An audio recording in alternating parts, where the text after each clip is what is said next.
Olá, bom dia. A indicação de Raquel Dodge à Procuradoria-Geral da República foi aprovada no plenário do Senado por 74 votos a favor, 1 contra e 1 abstenção. Antes, ela passou por sabatina de 7 horas na Comissão de Constituição e Justiça. Raquel Dodge assume a chefia do Ministério Público Federal a partir de 17 de setembro para um mandato de 2 anos.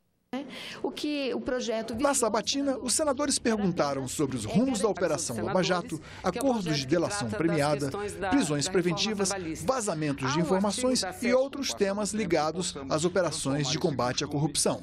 É inegável que o país está diante de uma das maiores operações de combate à corrupção do planeta, implementada pela denominada Operação Lava Jato. Como Vossa Excelência pretende conduzir os trabalhos? Haverá mudança na linha de atuação institucional ou seguirá o curso até agora delineado pelo atual Procurador-Geral da República? A Operação Lava Jato e todas as outras operações a ela associadas ou dela derivadas, elas mostraram ao país que com a legislação que temos, a legislação aprovada aqui no Congresso Nacional, é possível entregar prestação jurisdicional com resultados e de forma célere.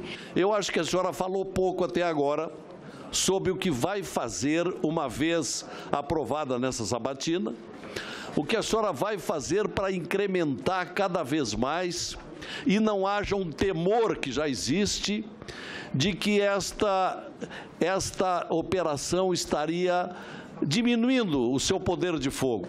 É preciso manter esta atuação e essa pauta de trabalho até que a corrupção realmente ceda espaço à gestão honesta dos recursos públicos. Cautelosa nas respostas, Raquel Dodge não deixou transparecer mudanças de rumo na PGR sob seu comando. Ela defendeu o papel do Ministério Público e negou qualquer interferência contra a Lava Jato. Buscarei agir com firmeza, equilíbrio e confiança, sempre em busca do cumprimento da Constituição e da lei, com imparcialidade, de modo coerente com a atitude que adotei ao longo de toda a minha carreira profissional. A democracia precisa de instituições fortes, que exerçam suas atribuições com segurança, com base na lei, e de poderes que atuem em harmonia na direção da justiça e do bem-estar social. A convalidação de incentivos fiscais foi aprovada em plenário pelos senadores nesta quarta-feira. Veja os detalhes. Já era quase 9 da noite quando os senadores começaram a votação do projeto que acaba com a guerra fiscal, que é a concessão desregulada de incentivos de ICMS. Logo no começo da discussão, o presidente Eunício rejeitou um pedido do senador José Serra, questionando uma parte do texto. É evidente, até pela justificativa do relator, que a mudança feita por ele representa mudança no conteúdo, não apenas de redação, senhor presidente.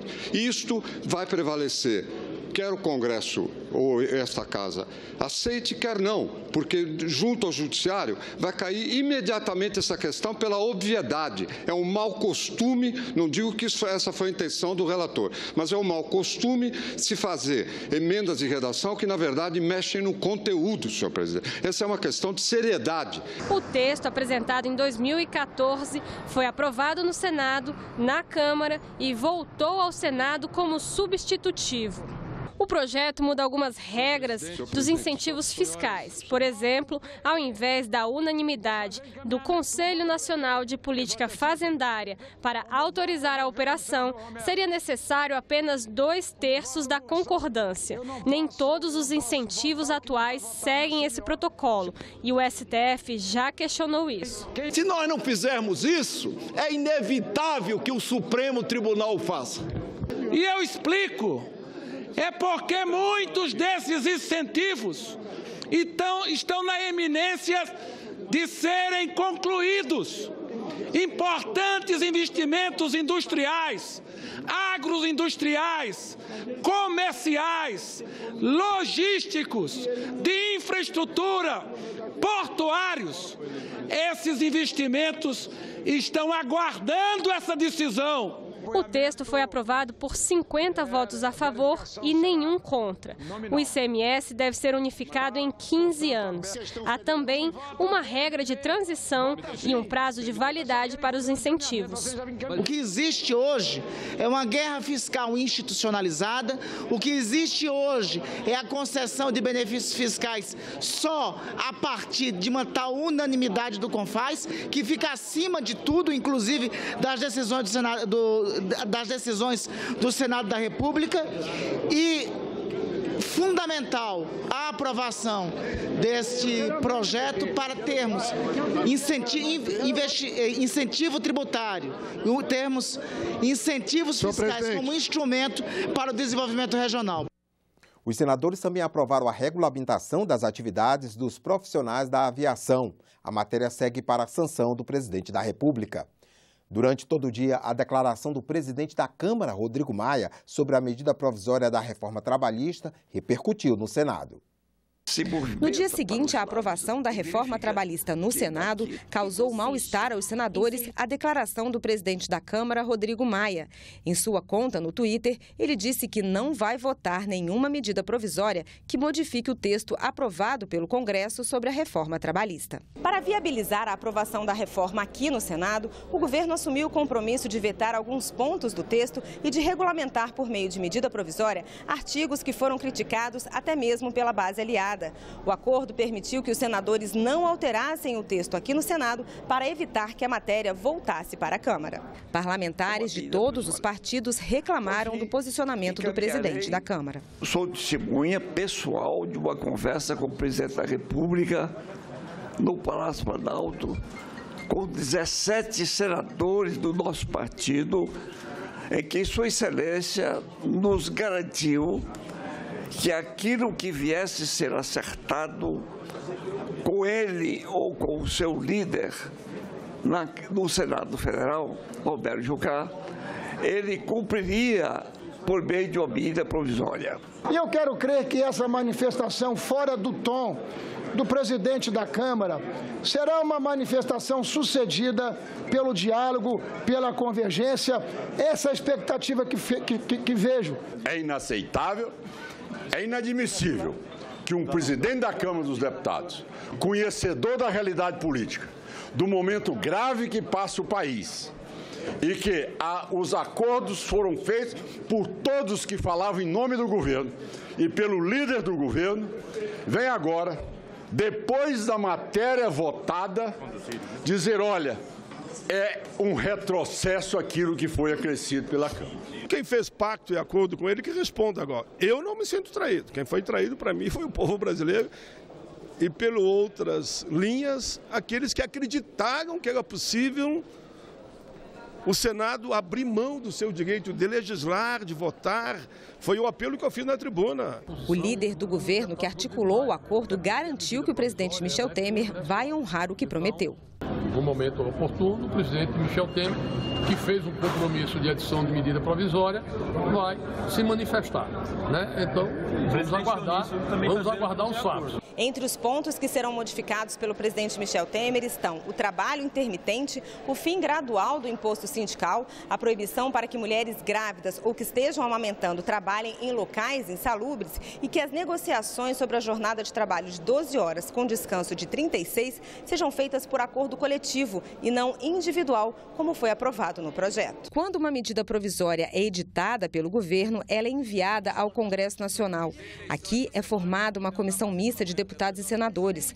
Após a análise dessa comissão, a MP pode ser votada pela Câmara, mas se não for deliberada em 45 dias, passa a trancar a pauta de votações do colegiado. Primeiro, que o presidente da Câmara de Deputados não pode barrar uma medida provisória enviada por um presidente da República. Segundo, o presidente da Câmara sequer vota, ele simplesmente preside os trabalhos da Câmara de Deputados.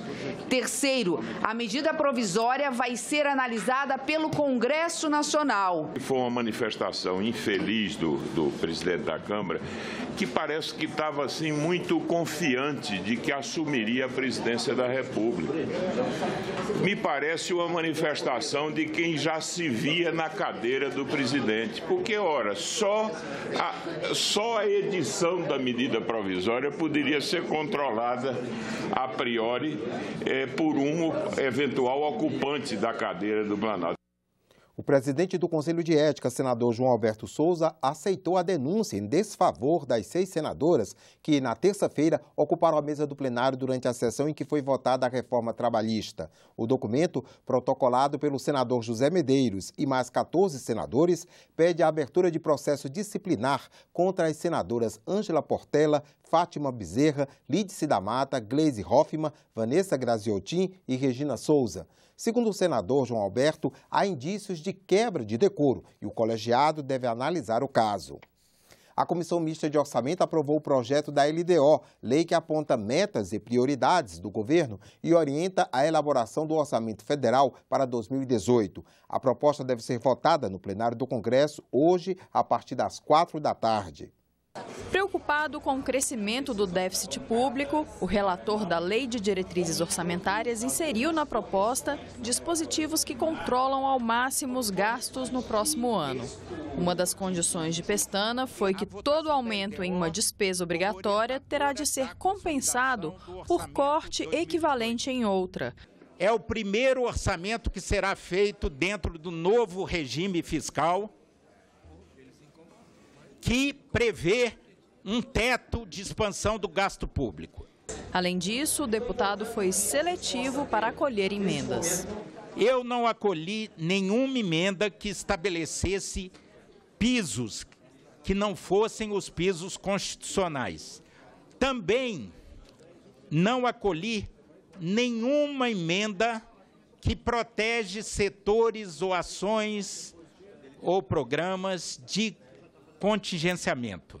Os parlamentares destacaram mais de 350 pontos do texto sobre os quais não havia consenso para que fossem votados separadamente. Entre eles, despesa com pagamento de pessoal, a transparência no uso de recursos do Sistema S e previsão orçamentária para o combate à violência contra a mulher.